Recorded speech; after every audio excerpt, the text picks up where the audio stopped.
We always start on time at Wheel and Anchor. We're going to get started. So once again, welcome everyone. This is your pre-trip webinar for your Crossing the Andes trip through Argentina and Chile with a little touch of Brazil for those who are joining in Iguazu Falls. The name of the trip, it's funny, it says name of the trip, is, just noticed that now, today's agenda. I'm going to, first of all, introduce your lovely host, who happens to be sitting right next to me. Yeah, then Michelle and I are going to talk about what you need to know to prepare for this trip. We've got some important points for you that were not even mentioned in the pre-trip information document. So it's good that you're here participating and hearing what you need to know about Argentina and Chile. We'll talk about your arrival in Iguazu, or for those who are just starting with us in Buenos Aires. And I'll touch on a few points about the itinerary. And then, of course, most importantly, we will answer any questions that you might have. So first and foremost, this is Michelle. Hello, everybody. Michelle will be your host to take you through Argentina and Chile. I'm going to let Michelle introduce herself a little bit. She's hosted a number of trips with us now for Wheel and Anchor, is one of our beloved hosts. Thank you, Gordon. Yes. It's a pleasure to be here. And I'm really, really looking forward to be part of the Chile-Argentinian trip with you. As I am from South America, I'm going to be very excited to be part of this trip with you guys. I come from Venezuela. I've been hosting a few trips, as Gordon mentioned, for Wheel and Anchor. And I'm, a traveler lover. I love to meet like-minded people around the world, get to discover new places and have new adventures. So yeah, I'm excited to be here. And well, first things, let's introduce what my role is going to be during the trip. I'm going to be your go-to person when there is any inconvenience, any complaint, or anything you might need to change or to better. I'm going to be the person you're going to get in touch with, and I'm going to make sure that everything runs smoothly during the trip. I also going to be in contact with all our guides and all the providers of, during the trip.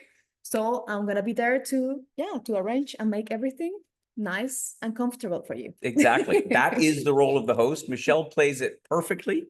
If you have not been on a Wheel and Anchor trip, and we were just going through the list of all the wonderful people that are joining on this trip, and I was saying, oh my goodness, I know so many people. Bruce and Cindy are coming along. We traveled together before. Marg is coming along. We traveled together before.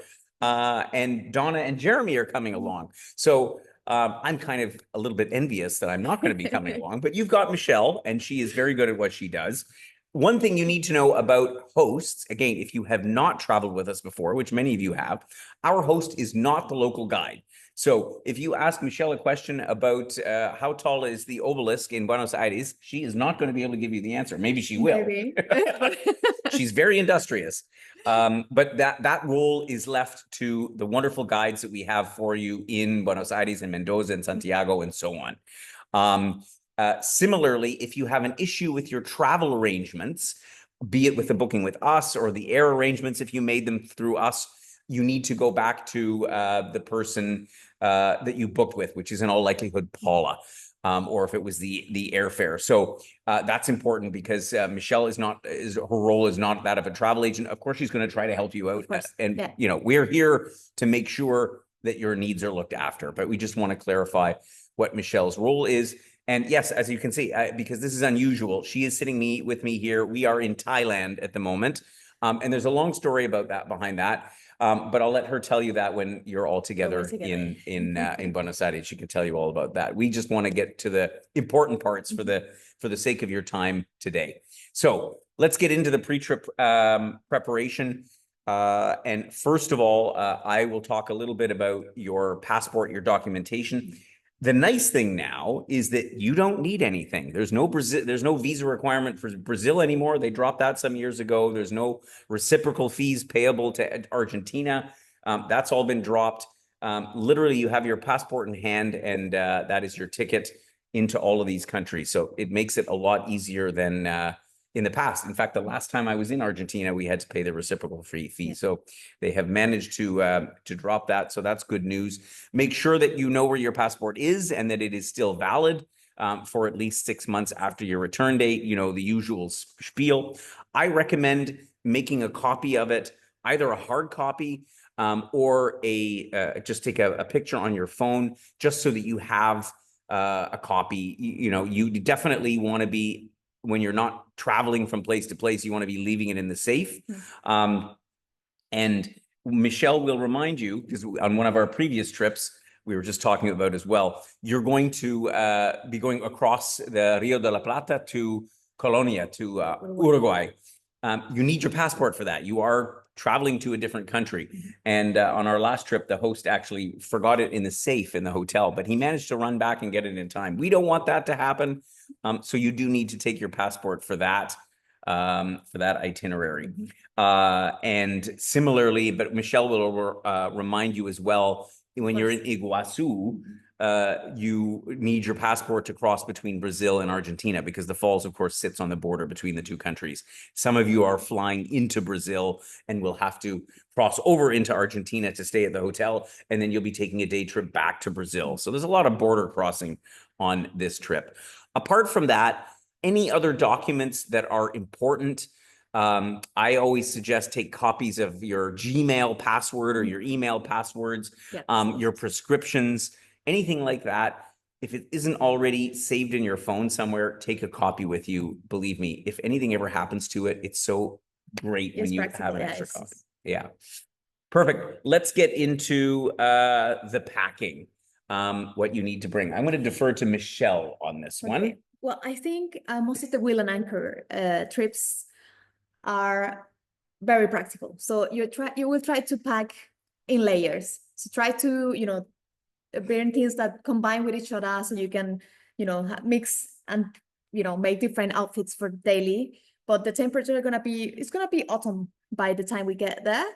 So that during the day, it's going to be around 20 degrees, during the mornings and night, 10 degrees. So it's going to be practical to have something that you can take off or put on whenever you need to change temperature. Exactly. Other than that, I would recommend to bring comfortable shoes for all the walkings we're going to be doing. Maybe 2 pairs would be good. You will have a whole list with like detailed things that you might be able to pack. Most of them are not necessary. You will have to follow the itinerary and see, which kind of things we're going to be doing. I know you will see some hiking boots, which I don't think are necessary for this trip. Sorry. Yeah. Yeah. I wouldn't bother with that. The one thing, as Michelle alluded to, layers is important. You're going to be in different climate zones here. So if you're going to Iguazu, it is much warmer than it is in Buenos Aires. It's that much further north, that much closer to the equator. So it is a tropical environment. So the weather there will more likely be in the mid-20s. When you get to Buenos Aires, it'll be in 20. But it could be warmer, it could be cooler. You get to Mendoza, which is already higher in elevation. And then the day that you cross over the mountains, over the Andes into Chile, you get up to quite high in elevation at the pass. So it'll be cool. So you're going to be in all these different sort of climates. That's why pack light, pack casual, pack in layers. And if you can manage that. Yeah, it's recommended to pack casual. Yeah. Because we're going to be, but in South America, most of the restaurants require to have a bit of people dress, you'll see this in that's a good point. People dress up, particularly in Buenos Aires. They consider themselves quite well-dressed people, like Italians. And that's the beauty of Buenos Aires, because you have Italian influence, French influence, the buildings, the people, the food. So yeah, people, So it might be that in some restaurants, you might need to wear something, You'll feel more comfortable if you're dressed up a bit. And we were talking about one of my favorite restaurants in Buenos Aires, which is called Cabaña Las Lilas. Michelle has all the details. Probably one of my favorite steakhouses in the whole world, which I would recommend that you go to on one of your free days. And there, people, like, you'll see people dressed up in suits and ties for gentlemen and, more formal wear. You don't need to be that formal, but I always say something that is going to make you feel it's nice to, exactly. It's nice to fit in. Other things that you need, and again, all this is mentioned in the pre-trip information document, but the adapters on this trip is a little bit of a dog's breakfast. Between Brazil and, Brazil, you're only for a day, and Uruguay, you're only for a day, so that's not so important. But even between Argentina and Chile, there's like 3 different types of plugs that are used. So if you have one of those universal adapters, that is going to cover you. The voltage is 220. So most appliances like your phone charger, that's the most important thing. Your camera charger is likely going to take dual voltage, unless it's something that's quite old. The only thing you have to be mindful of if you're someone that takes a device with a heating element in it, like a hairdryer or a straightener or something like that, those sometimes are single voltage. Or a travel iron, if you take that kind of stuff, you have to be a little bit careful because you don't want to plug one of those if it only takes 110. Otherwise, you'll have a bit of a mess on your hands. Yeah, it's gonna be. Yeah, it's going to be goodbye.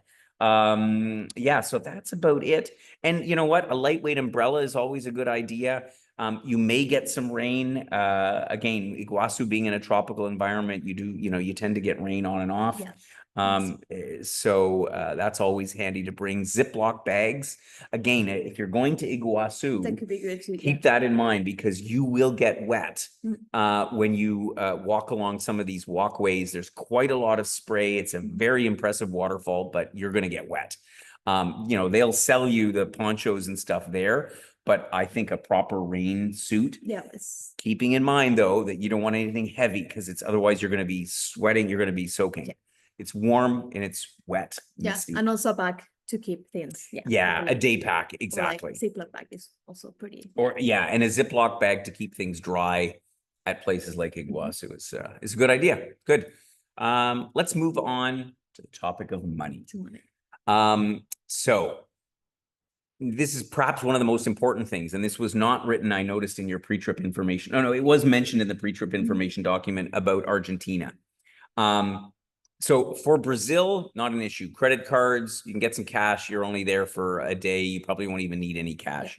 For Chile, they use the Chilean peso. You can use credit cards everywhere, and you can get cash at an ATM, not a problem. Argentina is a problem. So Argentina has a bit of a crazy, wild economy and very high inflation, and they're always in an economic crisis of one kind or another. As a result, the Argentine peso is a very unstable currency. Please bring sufficient US dollars, preferably new US dollars in small denominations for Argentina. Why?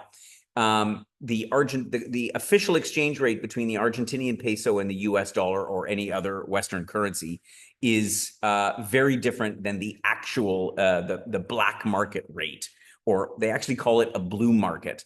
And they have a name for exchanging US dollars into pesos at the unofficial rate. They call it the blue dollar rate. And so you'll learn all about this when you get there. So there's nothing to worry about or be concerned about. It's actually in common practice. But the whole point of the equation is that you must have US dollars in cash. You can use a credit card in Argentina, but you're going to get charged the official rate, which is going to be as much as double of what the unofficial rate is. So if you're somebody that likes to shop in Buenos Aires, if you use the unofficial rate, it has some great deals and they have some wonderful stuff. I have done lots of shopping in Buenos Aires, but you use US dollars. US dollars. They accept US dollars. They accept US dollars. They gladly accept US dollars. Because again of this currency issue, and you can convert it as well into, and I would have some pesos because we were talking about taxis, and taxis is a great way to get around Buenos Aires. You need to get into the right kind of taxi, and you need to have small bills because otherwise it'll be one of those situations you'll hand them $10. Oh, no change, and the fare will only be $2. Exactly. So just some little tidbits to keep in mind. But anyways, I'm gonna be there if you have any doubts. Michelle, obviously, the process. Obviously a native Spanish speaker will help resolve all those issues for you. So you don't have to worry about it. But again, the point is just bring US dollars. Wise card is again good, except for Argentina. So for Argentina, thank you for the questions, by the way. I will come back to all the questions at the end. So just bear with me. the Wise card is good for Chile, Argentina, Uruguay. Not so good for Argentina for the reasons that I was just mentioning. So I would still recommend getting a Wise card because it's a great thing to have anyway. But it will be less effective in Argentina because, of course, any bank card or credit card that you use will be at the official rate as opposed to at the unofficial, much better rate. All the other details you need to know about Wise cards are in your information if you want to find out more. So we're not going to dwell on that. Tipping.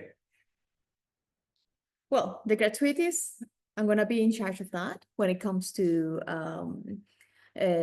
guides, transport, driver, and anything that is included in the excursion or during the itinerary. But I will also recommend well, it's up to you to tip in the daily basis. I think, yeah, I mean, well, everything that we provide, exactly, everything that is with me, I'm going to be in charge is taken of that. care of. So yeah, you don't have to worry about that. exactly. But if you're out on your own for dinner, obviously you need to tip. And you can tip in whatever currency you're paying in. I think that was one of the questions I saw is what currency do you tip in? Listen, in Argentina, they obviously love US dollars because of their economic and currency issues. So so then definitely leave a tip in US dollars. But of course, the local money is just as good. Well, depending on who you ask. And the protocol for tipping is much like Europe in the sense that you round up generously up to around 10%. Do pay attention.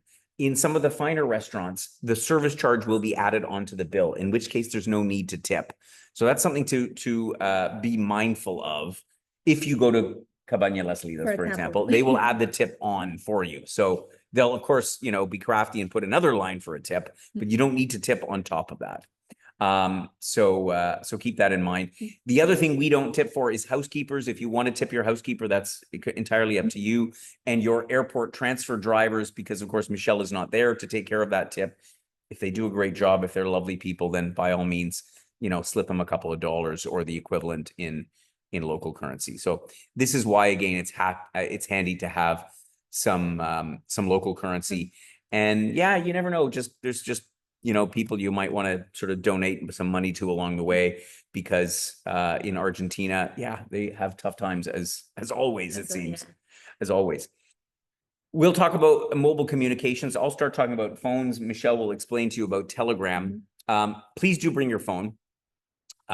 These days we don't go anywhere without our phones, but it is very handy to have. And in particular, because Michelle will be sending out daily updates of the itinerary, of the timing, any changes, anything you need to know by Telegram, which she'll tell you about in a second. So then the question is, well, how do I do with internet? Well, you have a couple options. You can turn your cellular data off and just use the Wi-Fi in the hotels, the restaurants. You'll find Wi-Fi in just as many places as you will at home. So you can get away without having mobile data. If you choose to have mobile data, you can use your plan from home, but you're going to pay $16 or $17 a day for it. So the alternative is to get a SIM card.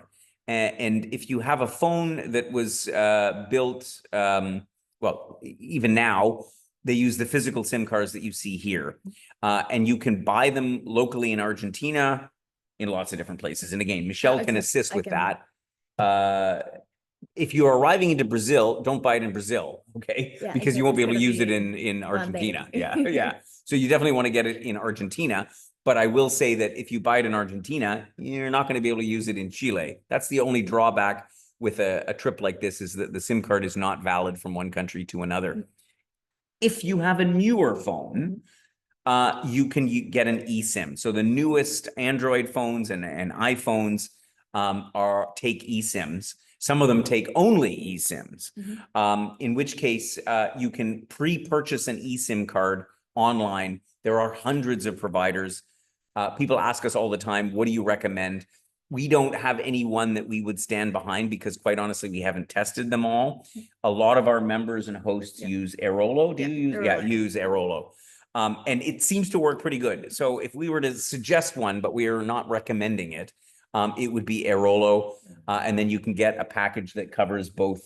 Yeah, the countries we're going to be traveling. So it could be like South America. It covers, yeah, you can check it out. You can check out the different options and then get an yeah. eSIM card, and then you'll be able to be online. I mean, that's basically the bottom line. And then you have Google Maps, you have Google Translate, which can be very handy. So there's lots of good reasons to get a local SIM card or be online all the time. Yeah, also because Telegram. Exactly, we're gonna be in communication with this app called Telegram, that you should all be downloading into your phone, because it's going to be the main source of communication. We can call each other through there, we can text each other, we can share pictures and recommendations whilst we're traveling, or maybe when we're separated, we say, hey guys, check out this cafe. You know, we can always share information through this chat. And also I'm going to share with you the daily itinerary, which is the most important part of the trip, where you can see day by day what we're going to be doing by the hour. So it's very practical to have this with you, and you can check it out anywhere at any time through this app. Exactly. And not to mention that there'll also be a group chat. Yeah. So you can connect with the other members and say, hey, who wants to join me for steak tonight? Because, you know, you're going to eat a little bit of steak in Argentina, I hope. Unless, of course, you're vegetarian, in which case I hope you don't eat any steak. But you can get delicious things as well. Yeah. Lots of delicious things. The food is so good. I'm a little envious. So yeah, please do download Telegram before you leave. That's the most important thing. And if you haven't already, send a message to Michelle. To me, and I include it into the groups, and yeah. And she'll say hello, and you know you've connected. And so when you arrive or prior to arrival, if there's a problem with your flight, you can get a hold of Michelle. I'll touch on health protocols. We just have a couple things to mention. First and foremost, if at any time during the trip you feel ill and you have any symptoms, like particularly sneezing and coughing, we ask you, please, out of respect for your other fellow members, wear a mask. Bring and wear a mask. It's just the proper thing. No, I just recommend it. I actually have one trip that one person didn't mention that was sick, and then one day after the other, we all got sick. So it was, you know, like a domino effect. Yeah, it's better to avoid this. So yeah, wearing a mask, we wouldn't mind. We can still be together and enjoy the trip. But just, you know, let me know, and we can, you know, do anything to make it better. Yeah, exactly. But also, if you have any medication that you might need during the trip, it's also very important that you pack that, and pack it in your carry-on luggage. Please pack it in your carry-on luggage. The other thing I want to mention is if you should have any kind of an injury, you slip and get a scrape or this or that other thing, please mention it to Michelle. We will, in many cases, out of an abundance of caution, recommend that you see a clinic or a physician. There's lots of them around. They're very good in Argentina. The doctors are phenomenal in Argentina and Chile. Just because we want you to return home in the same condition that you arrived in. So that's very important to us. We take health and safety very seriously. So please do mention to Michelle if anything happens, because, you know, we've had these incidents before. It was like, oh, I just, you know, stubbed my finger. And next thing you know, they come back and it was like, oh, it was a broken finger. You should have had looked at 2 weeks ago. We don't want that happening. And then the last thing is non-smoking. Our trips are non-smoking. That means in the context of when you're around other members, we just ask you not smoke. I'm not going to say anything more about that. I will say, though, that in Argentina and Chile, they do still smoke. So be prepared that when you're, you know, sitting in a cafe outside somewhere or something like that, there's going to be people around you smoking, and we just have to deal with that because that's their country and their choice. But yeah, just to let you know. So, all right, let's get into the trip and find out what's going to happen. Arriving into Iguazu or Buenos Aires. It looks like, how many? 13 are arriving in? Yeah, 13 are arriving for the first. Pre-trip in Iguazu, which you're going to love. And then the other 4 are arriving directly into Buenos Aires. So before you even arrive, you have to leave. And before you leave, please pay attention to your flight departure. Particularly these days, we've had a number of people on recent trips because of all the bad weather in Canada who've missed flights because Air Canada's canceled the flight or whatever's happened. And that's really important that you send a message to Michelle so she knows that you're not on the flight that you're supposed to be on. That's really important so that we can get a hold of our transfer partners and make sure that they are not looking for you when you're not there. Or they pick you up exactly when you're yeah, the time you actually arrive. exactly. Yeah. If at any point during the trip you should come into a delay, if you're flying via Sao Paulo or wherever you're flying and you miss a connection and you're not going to be on the flight, please get in touch with Michelle as soon as possible. The information is in your transfer document. You'll already have reached out to Michelle on Telegram. It won't be a problem. We haven't lost anybody yet. Not yet. Hopefully Not yet. it's that way. We're not going to start. It's a long trip, but luckily it's more or less the same time zone. So there's no jet lag effect, which is really nice. But make yourself comfortable the trip, stay hydrated on the plane, and you'll arrive in and you'll be fresh and ready to go. In Iguazu, some of you are arriving in Foz de Iguazu on the Brazilian side, and some of you are arriving in Puerto Iguazu. Doesn't really matter, except that if you're arriving in Brazil, you're going to be staying in Argentina. So you'll have to, your transfer is going to take you across the border, which could take a bit of time. It just all depends on what time of day and all the rest of it. It all, Yeah. but keep that in mind that, and you will meet Michelle at the At the hotel. hotel. Yeah. I'm gonna be sure to welcome you once you get there. And Michelle is going to arrive in a day early just to make sure that she's there on time and able to receive you and make sure that everything goes tickety-boo. Is there anything else we needed to talk to about that? I don't think so. We talked about that. We talked about that. And yes, when you arrive, there'll be a driver with a sign that either says Wheel and Anchor or your name or both. So look for all of the above. Yeah, good. Give you the quick overview of the trip, just in case you haven't looked at an atlas recently. This is Argentina. This is Brazil. This is Paraguay. This is Uruguay. For those of you starting off in Iguazu, it's up here, and you'll spend your first few nights up in Iguazu. You'll then fly into Buenos Aires. For those of you arriving in Buenos Aires directly, you're going to be landing at the international airport, which is called Ezeiza, which is quite a distance outside town. It'll probably take you 45 minutes or so to get into the downtown. For those arriving from Iguazu to Buenos Aires, you arrive at the Aeroparque, or the George Newbery Airport, which is right downtown, and it's 10 minutes from the hotel. So it's super convenient. You spend your first days there. You've got lots of time in Buenos Aires. This is one of those cities. Honestly, it's one of my top favorite cities to visit in the world. So many things to do. It is a gigantic city, 10 million people. You'll see as you fly in, it's huge and sprawling. Anyway, I'll say more about that in a minute. Of course, you have your boat trip to Coronel del Sacramento. You're going up to the Tigre Delta.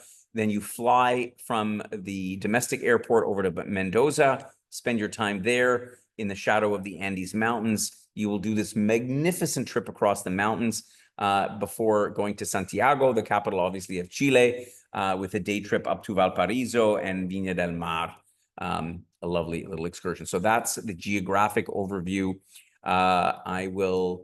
So talking about Iguazu Falls, there's a shot. That's the last time I was in Iguazu Falls. I was a little younger than now, but you will see the falls from the Brazilian side and from the Argentinian side. Both of them maintain to have the better side of the falls. In all honesty, it's the Argentinians. Well, you can judge that but yourself. you can judge for your own. You can judge for your own. But anyway, there are all kinds of walks to do. And Michelle will sort of go through them with you. The one thing that you must do is the so-called Devil's Throat. We've discussed this already. This is the one that takes you right into the middle of the center of the falls. The neat thing about Iguazu, for me, it is the most picturesque waterfall in the world, and I've been to many because of all the different cataracts and the walkways. It's wow. I'm really envious about this part of the trip. And there is not a ton of other things to do in Iguazu, to be honest with you. It's all about the waterfall. We have a lovely little boutique hotel. I'm sure you're going to enjoy it. You're going to fly down into Buenos Aires, as I say, a big, huge, sprawling city. And what to note about Buenos Aires? It is generally safer than its reputation has it to be. So you can walk around in the area where you're staying, which is called Palermo. Buenos Aires consists of all kinds of different neighborhoods, Recoleta, Palermo, San Telmo, Hollywood. There's all these different neighborhoods, and all of those ones that are close to the city center are really quite safe. The worst thing you might come across is a pickpocket or something like that, but that is fine. If you are out at night, it's better to walk obviously in groups. It is still a big city, and there are still nefarious characters around. But it's a pretty safe city. You can take a taxi pretty much anywhere in Buenos Aires, except that you need to look for, if you're just hailing a taxi on the street, you need to look for the taxis called radio taxi. Radio taxi. Michelle will go through all this. I will give you all the information about that, about how it all works. I've given Michelle a few tips about some of my favorite things to do in Buenos Aires. You're going to see the highlights. You're going to see the Recoleta Cemetery, which is, of course, where Evita was buried. You're going to see San Telmo, which is the home of the tango. You'll see the new part of the Puerto Madero, the new part of Buenos Aires. You'll see the old part, the Avenida of 17th of July. My Spanish isn't as good as Michelle's, but it's marvelous. It's a great city for ambling around.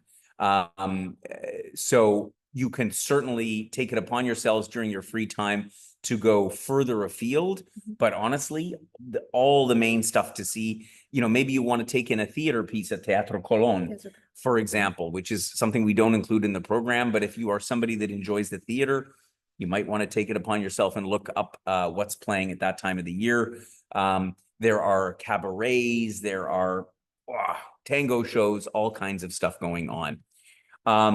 You're going to make a day trip to Uruguay. We talked about this already. You'll need your passport. It's a small little town, but it looks literally like this: cobblestone streets and green trees, and it's lovely. And you'll at least get a little taste of Uruguay. Tango, very obviously, that is one of the most iconic things to do. It is phenomenal. We're going to take you to one that is it's touristic. I mean, most of the ones that outside the, foreigners visit are.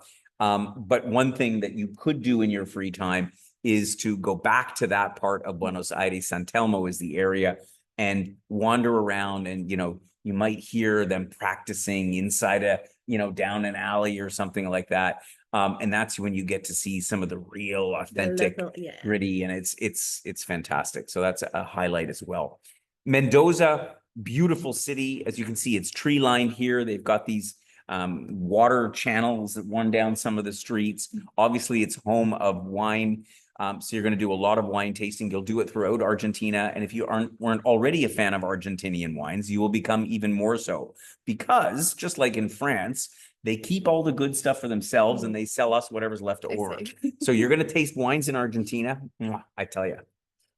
Again, I'm a little bit jealous.